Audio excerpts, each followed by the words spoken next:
ప్రభువు పేరట మీ అందరికీ శుభాభివందనములు. ఈ రోజు మన అనుదిన వాక్య ధ్యానమైన ఎడారిలో సెలయేర్లలోని వాక్యము. వాటిని నా యొద్దకు తెండి.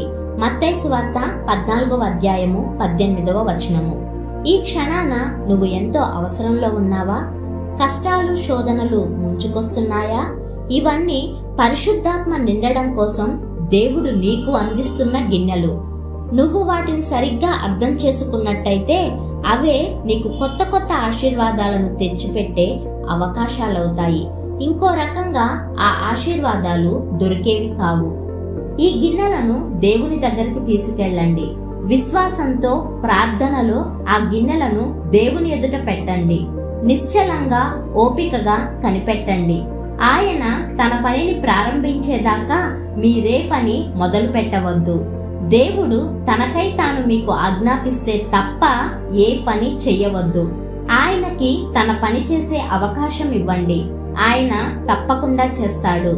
మిమ్మల్ని నిరాశ నిస్పృహలతో ముంచెత్తబోయిన శోధనలే దేవుడు మీ జీవితాలలో తన కృపను మహిమను ప్రసరింపజేయడానికి ఆయనకి అవకాశం ఇస్తాయి. ఇలాంటి అనుభవం ఇంతకు ముందు ఎన్నడూ మీకు తెలిసిన అనుభవాలు లాంటిది కాదు. వాటిని మీ అవసరాలను నా యొద్దకు తెండి. కాగా దేవుడు తన ఐశ్వర్యము చొప్పున క్రీస్తు యేసునందు మహిమలో మీ ప్రతి అవసరమును తీర్చును. ఫిలిప్పీలకు రాసిన పత్రిక 4వ అధ్యాయము 19వ వచనము. దేవుడు ఆయనలో దొరకనిది లేదు కదా. ఆయన ఐశ్వర్యములోని మహిమ ఎంత తీసుకున్నా తరిగేది కాదు కదా. యేసుక్రీస్తు ఎన్ని ఇచ్చినా ఇక చాలించడు కదా. నీ అవసరాలన్నింటినీ ఆయన ఐశ్వర్యంలో నుంచి తీసుకోవడం అన్నది ఎంత మహద్భాగ్యం. ఆ ఐశ్వర్యాలన్నీ మన కంటబడినప్పుడు మన పేద అవసరాల మాటే మర్చిపోతాము. మితిలేని ఆయన సంపద అంతా నీదే. ఆ ధనాగారాల తలుపులు నీ కోసం బార్లాగా తెరిచాడు. ఆయన హృదయంలో నీ మీద ఉన్న ప్రేమ వలన అమాయకమైన విశ్వాసంతో వెళ్లి ఆ బొక్కసంలో నుండి ధనరాశులు తెచ్చుకో. ఇక మరెన్నడూ మనుష్యుల ధనానికి ఆశించవు. మనుష్యుల మీద ఆధారపడవు. నా గిన్నె నిండి పొర్లుతున్నది.